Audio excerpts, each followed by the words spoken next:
ನಮಸ್ಕಾರ ಸ್ನೇಹಿತರೆ, welcome to the trial my YouTube channel. ಇವತ್ತಿನ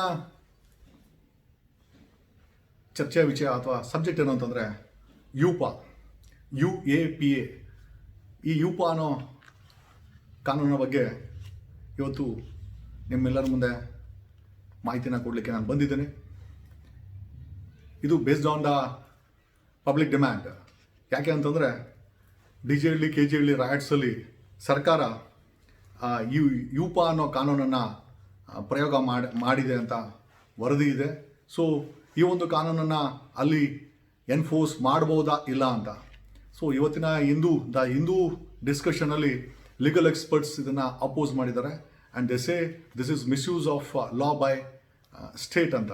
ಏನೇ ಆ ವಿಚಾರವನ್ನು ಸೈಡ್ಗಿಟ್ಟು ಈ ಯೂಪಾ ಅಂದರೆ ಏನು? ಸೊ ಯೂಪಾದ full form unlawful activities prevention act 1967 ಅಂತ. ಇದರ ಅವಶ್ಯಕತೆ ಏನಿದೆ ಅಂತ, ಒಂದು ಈ ಕಾನೂನು ಅವಶ್ಯಕತೆ ಏನಿದೆ ಅಂತ. ಈ ಕಾನೂನನ್ನು ಟೆರರ್ ಆ್ಯಕ್ಟ್ ಮಾಡುವಂಥ ಆರ್ಗನೈಸೇಷನ್ಸ್ 2019ವರೆಗೂ ಬರೀ ಆರ್ಗನೈಸೇಷನ್ಸ್ ಇತ್ತು. 2019ರ ಪಾರ್ಲಿಮೆಂಟಲ್ಲಿ ತಿದ್ದುಪಡಿ ಮಾಡಿ ದ ಪ್ರೆಸೆಂಟ್ ಅನ್ನೋದು ಗೌರ್ಮೆಂಟು ಯಾರ ಮೇಲೂ ಸಹ ಈ ಒಂದು ಯೂಪಾ ಕಾನೂನನ್ನು ಅಡಿಯಲ್ಲಿ ಸಸ್ಪೆಕ್ಟ್ ಅಂತ, ಜಸ್ಟ್ ಮಿಯರ್ ಸಸ್ಪೆಕ್ಟ್, ಅವರು ಆ ಒಂದು ಕೆಲಸ ಮಾಡಲೇಬೇಕಾಗಿಲ್ಲ. ಜಸ್ಟ್ ಒಂದು ಸಣ್ಣ ಡೌಟ್ ಬಂದರೂ ಸಹ ಈ ಒಂದು ಕಾನೂನಿನ ಅಡಿ ಅವರನ್ನು ಪ್ರಾಸಿಕ್ಯೂಟ್ ಮಾಡ್ಬೋದು, ಅರೆಸ್ಟ್ ಮಾಡ್ಬೋದು, ಪ್ರಾಪರ್ಟಿ ಸೀಸ್ ಮಾಡ್ಬೋದು ಅನ್ನೋದ ತಿದ್ದುಪಡಿಯನ್ನು ಪ್ರೆಸೆಂಟ್ ಕೇಂದ್ರ ಸರ್ಕಾರ 2019 ಮಾಡಿದೆ.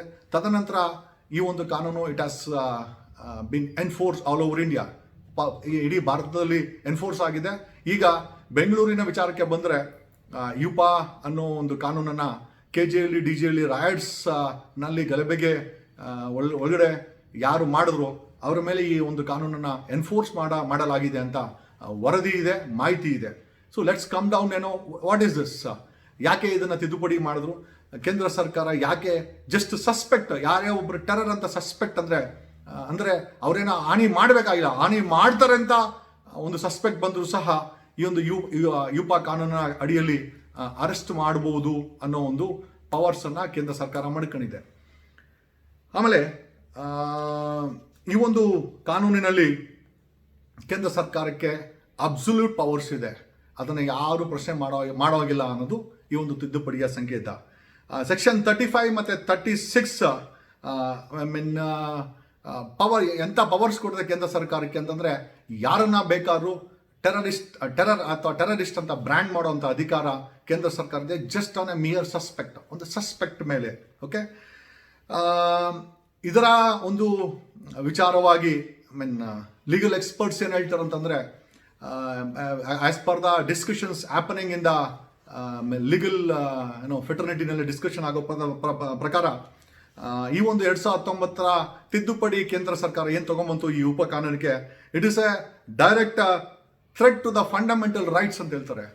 ಮೂಲಭೂತ ಹಕ್ಕುಗಳಿಗೆ ಈ ಒಂದು ಕಾನೂನು ಪೆಟ್ಟು ಕೊಟ್ಟಿದೆ ಅನ್ನೋದು ಲೀಗಲ್ ಫೆಟರ್ನಿಟಿಲಿ ಡಿಸ್ಕಷನ್ ಆಗ್ತಾ ಇರುವಂತಹ ವಿಚಾರ, ವಿಚ್ ಈಸ್ ಗ್ಯಾರಂಟಿಡ್. ಅಂದರೆ ಇದೇ ಲೀಗಲ್ ಫೆಟರ್ನಿಟಿಯಲ್ಲಿ ಡಿಸ್ಕಷನ್ ಏನು ಹೇಳುತ್ತೆ ಅಂತಂದರೆ, ಈ ಒಂದು ಕಾನೂನು it is a direct threat. ಈ ಯೂಪಾ ಅನ್ನೋ ಕಾನೂನು ಏನಿದೆ ಇದು it is a direct threat to fundamental rights guaranteed under the part 3 of the constitution of India.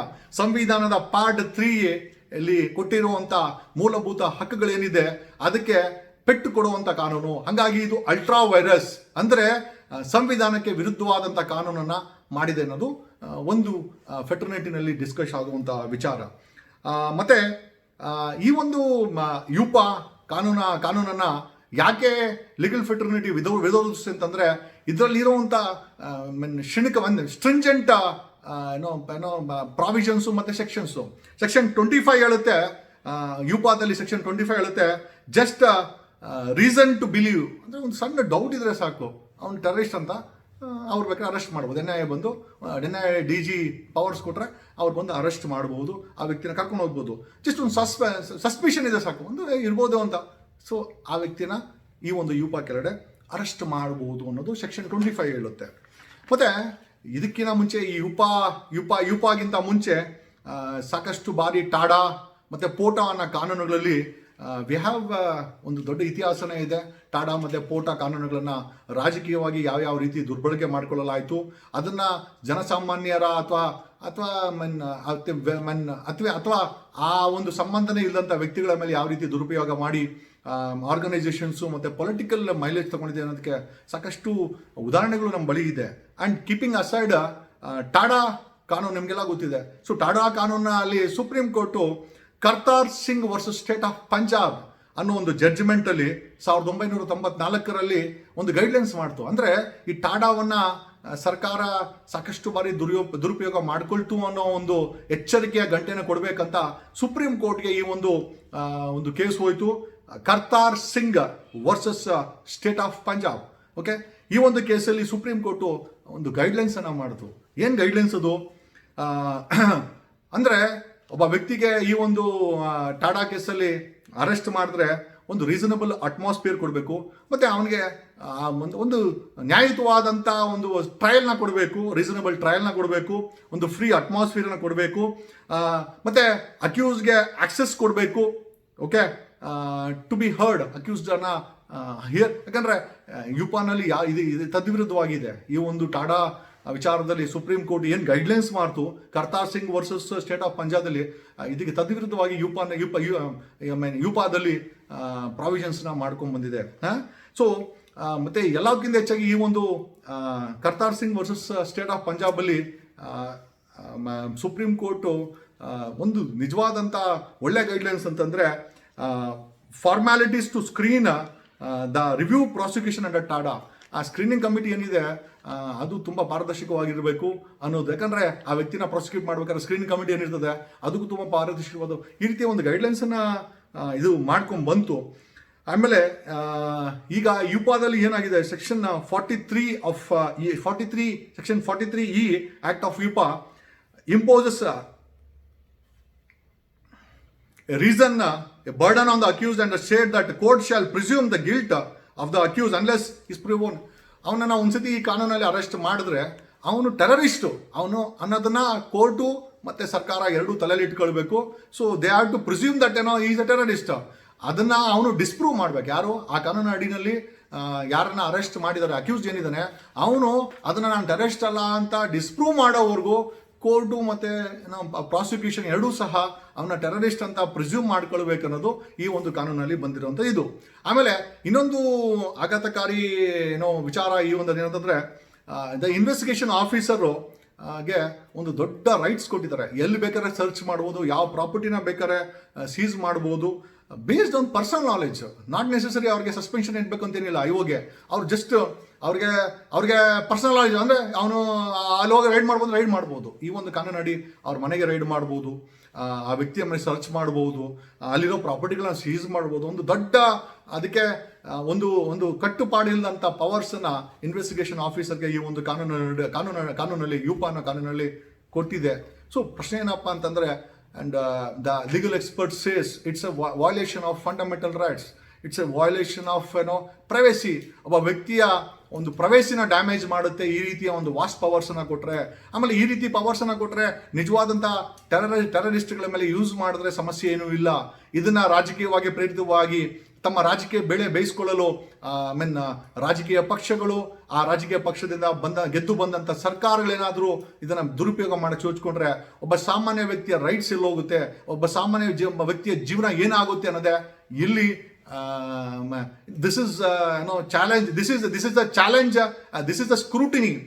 ಸಂವಿಧಾನದ ಸ್ಕ್ರೂಟಿನಲ್ಲಿ ಸಾಕಷ್ಟು ಲೀಗಲ್ ಎಕ್ಸ್ಪರ್ಟ್ಸ್ ಇರೋ ಪ್ರಕಾರ ಈ ಒಂದು ಕಾನೂನು ಫೇಲ್ ಆಗುತ್ತೆ. ಯಾಕೆ ಅಂತಂದರೆ ಇದರಲ್ಲಿ ಮಾಡಿರುವಂಥ ಪ್ರಾವಿಷನ್ಸು ಅಂತ ಹೇಳ್ತಾರೆ. ಆಮೇಲೆ ಇದಕ್ಕೆ ಈ ಒಂದು ಪ್ರಾವಿಷನ್ನಲ್ಲಿ ಟೆರರಿಸ್ಟ್ ಅನ್ನೋದಕ್ಕೆ ಒಂದು ಡೆಫಿನೇಷನ್ ಸಹ ಕೊಟ್ಟಿದ್ದಾರೆ. The definition of terror under the UAPA act, if it is a cause or is likely to cause death or injuries, ಅದು ಸಾವಿಗೆ ಕಾರಣವಾಗಿದ್ದರೆ ಅಥವಾ ಗಾಯಗಳಿಗೆ ಆಗೋಕ್ಕೆ ಕಾರಣವಾಗಿದ್ದರೆ, to any person, loss, damage or destroying property, detains or kidnap any person ಅಂತ ಈ ಒಂದು ಕಾನೂನಲ್ಲಿ ಟೆರರಿಸ್ಟ್ ಅನ್ನೋ ವಿಚಾರಕ್ಕೆ ಇದು ಡಿಸ್ಕ್ರಿಪ್ಷನ್ ಹೇಳುತ್ತೆ. ಆಮೇಲೆ ಕೆಲವೊಂದು ಫ್ರೇಸಸ್ಸು ಸಹ ತುಂಬ ವಿಚಿತ್ರವಾಗಿದೆ. ಅದಕ್ಕೆ ಅಬ್ಸಲ್ಯೂಟ್ಲಾಗಿ ಏನೋ ಅದಕ್ಕೆ ಅರ್ಥವೂ ಸಹ ಇಲ್ಲ. ಲೈಕ್ಲಿ ಟು ಥ್ರೆಟನ್ ಅಂತ ಈ ಒಂದು ಕಾನೂನು ಹೇಳ್ತಾರೆ. ಅಂದರೆ ಸಂಭವಿಸಬಹುದಂಥ ಒಂದು ಭೀತಿ ಅಂತ ಹೇಳ್ತಾರೆ. ಆಮೇಲೆ likely to strike a terror ಅಂತ ಹೇಳ್ತಾರೆ. ಸೊ ಈ ರೀತಿ ಎಲ್ಲ ಪ್ರಾವಿಷನ್ಸು ವರ್ಡ್ಸ್ಗಳು ಸಾಕಷ್ಟು ಗೊಂದಲಮಯವಾಗಿದೆ ಅನ್ನೋದು ಲೀಗಲ್ ಎಕ್ಸ್ಪರ್ಟ್ಸ್ ಹೇಳುವಂಥ ವಿಚಾರ.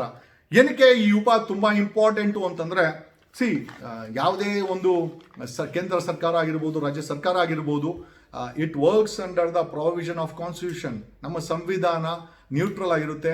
ಯಾವುದೇ ರೀತಿಯ ದ್ವೇಷವನ್ನು ರಾಜಕೀಯ ವ್ಯವಸ್ಥೆಯಲ್ಲಿ ತರಬಾರ್ದು ಅಂತ ನಮ್ಮ ಸಂವಿಧಾನ ಹೇಳುತ್ತೆ. ಯಾವುದೇ ರೀತಿಯ ಧರ್ಮವನ್ನು ಪ್ರಮೋಟ್ ಮಾಡಬಾರ್ದು, ಯಾವುದೇ ರೀತಿ ಜಾತಿಯನ್ನು ಪ್ರಮೋಟ್ ಮಾಡ್ಬೋದು. ಆಮೇಲೆ ಯಾವುದೇ ಕಾನೂನನ್ನು, ಯಾವುದೇ ಒಂದು ಧರ್ಮವನ್ನು ಅಥವಾ ಜಾತಿಯನ್ನು ಪ್ರಮೋಟ್ ಮಾಡೋಕ್ಕೋ ಅಥವಾ ಡೆಸ್ಟ್ರಾಯ್ ಮಾಡಲಿಕ್ಕೆ ಸರ್ಕಾರಗಳು ಯೂಸ್ ಮಾಡಬಾರ್ದು. ಯಾಕಂತಂದರೆ my constitution is secular, my constitution is very clear on this. ಆಮೇಲೆ ಇನ್ನೊಂದು ವಿಚಾರ ಏನು ಅಂತಂದರೆ, ಈ ಒಂದು ಪವರ್ಸ್ ಏನಿದೆ NIA, ನ್ಯಾಷನಲ್ ಇನ್ವೆಸ್ಟಿಗೇಷನ್ ಏಜೆನ್ಸಿ ಕೆಳಗಡೆ ಕೇಂದ್ರ ಸರ್ಕಾರ ಇಟ್ಕೊಂಡಿರುವಂಥ ಪವರ್ಸ್ ಏನಿದೆ,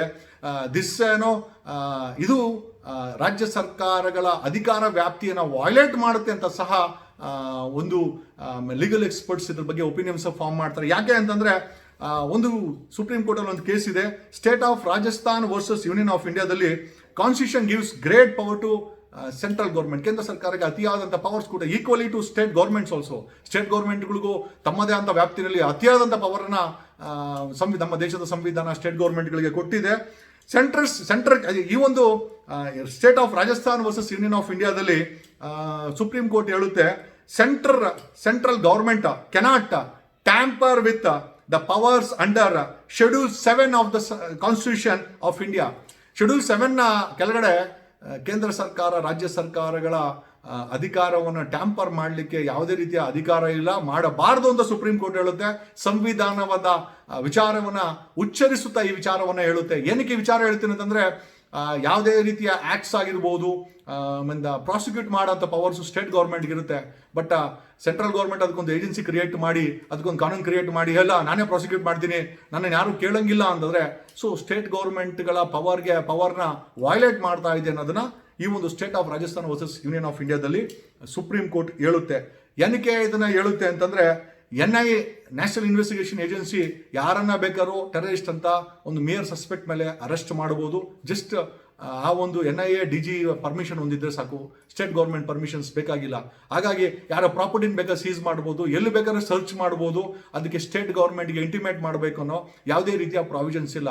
ಸೊ ಈ ರೀತಿಯ ಒಂದು ಕಾನೂನನ್ನು ಒಂದು ಕೇಂದ್ರ ಸರ್ಕಾರ ಯಾಕೆ ಮಾಡಿತು, ಆಮೇಲೆ ಮಾಡಿದ್ರೆ ಇದ್ರ ಉಪಯೋಗ ನಿಜವಾಗ್ಲೂ ಆಗ್ತಾ ಇದೆಯಾ? ಹಾಗಿದ್ರೆ ನಮ್ಮ ಪ್ರಶ್ನೆ ಏನಂದ್ರೆ, we just put it across. ಯಾಕಂದ್ರೆ ಲೀಗಲ್ ಎಕ್ಸ್ಪರ್ಟ್ಸ್ ಏನು ಹೇಳ್ತಾರೆ, ಇವತ್ತು ಸಹ ದ ಹಿಂದೂನಲ್ಲಿ ಒಂದು I think it's very good article about the ಯುಪಾದ ಆರ್ಟಿಕಲ್ ಬಗ್ಗೆ I think Vinay Srinivas, lawyer and activist, ಏನು ಹೇಳ್ತಾರೆ ಅಂತಂದ್ರೆ, ಈ ಒಂದು UPA ಕಾನೂನು, there has been at indiscriminate use of UPA unlawful active prevention act which is a draconian law ಅಂತ ಹೇಳ್ತಾರೆ. The law is being used to intimidate a community, be it a minority community or in this case are human rights activists and other dissenters elsewhere. ಮತ್ತೆ ಇನ್ನೊಬ್ಬ farmer special prosecutor ಮತ್ತೆ ವಕೀಲರಾದಂಥ BT Venkatesh ಅವರು ಹೇಳ್ತಾರೆ, UPA is intended to handle situations where the Indian state has been targeted. ಅಂದರೆ ಒಂದು ನಮ್ಮ ಸರ್ಕಾರಗಳನ್ನ target ಮಾಡುವಂಥ ಉದ್ದೇಶ ಇರಬೇಕು, ಮಾಡಿರಬೇಕು. ಆ ರೀತಿಯ ಒಂದು ಇಂಗ್ರೀಡಿಯೆಂಟ್ಸು ಐಡೆಂಟಿಫೈ ಆಗಬೇಕು. ಆವಾಗ ಮಾತ್ರ ಈ ಒಂದು UPA ಕಾನೂನ ಉಪಯೋಗಿಸ್ಬೋದು ಅನ್ನೋದು ಐ ಥಿಂಕ್ ಅಡ್ವೊಕೇಟ್ ಮತ್ತು ಫಾರ್ಮರ್ ಸ್ಪೆಷಲ್ ಪಬ್ಲಿಕ್ ಪ್ರಾಸಿಕ್ಯೂಟರ್ ಆದಂಥ BT ವೆಂಕಟೇಶ್ ಸರ್ ಅವರು ಹೇಳುವಂಥ ವಿಚಾರ. ಆಮೇಲೆ ಫರ್ದರ್ ಅವ್ರು ಹೇಳ್ತಾರೆ, state has been targeted in this case designedly violence ಅಲ್ಲಿ any violator has to be dealt with strictly. So ಯಾವುದೇ ರೀತಿಯ ನಾವು ಕರುಣೆ ತೋರಿಸಿ ಅಂತ ಹೇಳಕ್ ಹೋಗಲ್ಲ ರೈಟ್ಸ್ ಮಾಡಿದವ್ರಿಗೆ, but at no elements of being an anti-state. ಇದು ಸ್ಟೇಟ್ ವಿರುದ್ಧವಾದಂಥ ಕಾರ್ಯಕ್ರಮ ಅಲ್ಲ, ದಿಸ್ ಇಸ್ ಅ ರಯಾಟ್ಸ್. ಸೊ ರಯಾಟ್ಸ್ಗೆ ಮತ್ತೆ ಈ ಒಂದು UPA ಕಾನೂನಿಗೆ ಎಲ್ಲಿಂದ ಸಂಬಂಧ ಕ್ರಿಯೇಟ್ ಮಾಡ್ತಿರಂತ ಈ ವಿಚಾರವನ್ನ ಇವತ್ತಿನ ಹಿಂದೂದಲ್ಲಿ ಇಬ್ಬರು ಪ್ರಾಮಿನೆಂಟ್ ಅಡ್ವೊಕೇಟ್ಸ್ ಸಹ ತಮ್ಮ ಒಪಿನಿಯನ್ ಫಾರ್ಮ್ ಮಾಡಿದ್ದಾರೆ. ಉದ್ದೇಶ ಇಷ್ಟೇ ಸ್ನೇಹಿತರೆ, ಈ UPA ಕಾನೂನು ನಿಜವಾದಂಥ ಟೆರರಿಸ್ಟ್ ಮೇಲೆ ಯೂಸ್ ಮಾಡಲಿ, V support it and we admire it. Only thing is ultimately ಸರ್ಕಾರವನ್ನು ನಡೆಸೋ ಸಹ ನಾವು ಆಯ್ಕೆ ಮಾಡೋಂಥ ಜನಪ್ರತಿನಿಧಿಗಳು, ಆ ಜನಪ್ರತಿನಿಧಿ ಸಹ ಒಂದು ಪಕ್ಷದವನಾಗಿರ್ತಾನೆ ಅಥವಾ ಅವನು ಸಹ ಮನುಷ್ಯನಾಗಿರ್ತಾನೆ. ಸೊ ಎಲ್ಲೋ ಒಂದು ರೀತಿಯಲ್ಲಿ ಈ ಒಂದು ಯೂಪ ಅಂದರೆ ವೆರಿ ಇದು ಈ ಕೇಸುಗಳಲ್ಲಿ ಏನಾದರೂ FIRಗಳಾಗಿ ಅವರು ನಿಜವಾಗ್ಲೂ ವಿಕ್ಟಿಮ್ಸ್ ಆಗಿದ್ರೆ, ಅಂದರೆ ನಿಜವಾದಂಥ ಆರೋಪಿ ಆಗಿಲ್ಲ, ಅವ್ರ ಮೇಲೆ ಬಲಪ್ರಯೋಗ ಮಾಡಲಾಗ್ತಾ ಇದೆ ಅಥವಾ ಬೈ ಫೋರ್ಸ್ ತಮ್ಮ ರಾಜಕೀಯ ಬೆಳೆ ಬಯಸ್ಕೊಳ್ಳಲು ಈ ರೀತಿಯ ಒಂದು ಯೂಪ ಕಾನೂನುಗಳನ್ನು ಯಾರ ಮೇಲೆ ಏನಾದರೂ ಏರಿದ್ರೆ, ಸೊ ಅಲ್ಟಿಮೇಟ್ಲಿ ಪ್ರಶ್ನೆ ಬರೋದೇನು ಅಂತಂದರೆ the validity of the fundamental rights. ಆಮೇಲೆ ಅಪಾರ್ಟ್ ಫ್ರಮ್ ದಿಸ್ ಆ ಒಬ್ಬ ವ್ಯಕ್ತಿ ವಿಕ್ಟಿಮ್ ಆಗಿದ್ದರೆ ಅವನ ಮೇಲೆ ಆಗುವಂಥ ಅತ್ಯಾಚಾರ ಅಥವಾ ಆ ಒಂದು ಬಲಪ್ರಯೋಗ ಏನಿದೆ, I think it is just unimaginable ಅಂತ ಹೇಳುತ್ತಾ ಈ ಒಂದು ಯೂಪ ಕಾನೂನು ಬಗ್ಗೆ ನಮಗೆ ತಿಳಿದಿರುವಂಥ ವಿಚಾರವನ್ನು, ಆ ಕಾನೂನು ಜ್ಞಾನವನ್ನು ನಿಮ್ಮ ಜೊತೆಯಲ್ಲಿ ಹಂಚ್ಕೊಳ್ಳಿಕ್ಕೆ ಒಂದು ಸಣ್ಣ ಪ್ರಯತ್ನವನ್ನು ಮಾಡಿದ್ರಿ.